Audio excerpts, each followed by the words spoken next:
أعوذ بالله من الشيطان الرجيم. சபிக்கப்பட்ட ஷைத்தானை விட்டு அல்லாஹ்விடம் நான் பாதுகாப்பு தேடுகின்றேன். وبرزوا لله جميعا فقال الضعفاء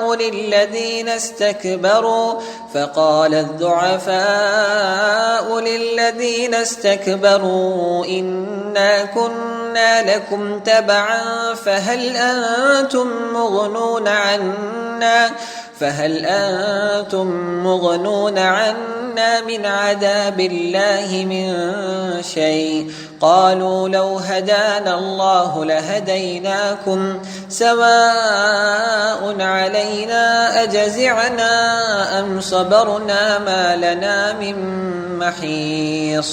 மேலும் இவர்கள் அனைவரும் அல்லாஹுவின் திருமுன் ஒளிவு மறைவின்றி ஒன்று சேர்க்கப்படும் போது உலகில் பலவீனர்களாயிருந்த மக்கள் பெரிய மனிதர்களாய் கருதி கொண்டிருந்தவர்களை நோக்கி, உலகில் நாங்கள் உங்களை பின்பற்றி வந்தோம், இப்போது அல்லாஹுவின் தண்டனையிலிருந்து எங்களை காப்பாற்ற உங்களால் ஏதேனும் செய்ய முடியுமா என்று கேட்பார்கள்.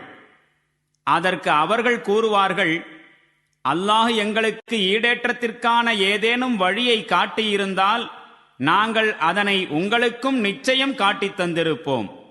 இப்போது நாம் பதறினாலும் சரி, பொறுமையாயிருந்தாலும் சரி, இரண்டுமே நமக்கு சமம்தான். எந்த நிலையிலும் நாம் தப்புவதற்கு வழியே இல்லை.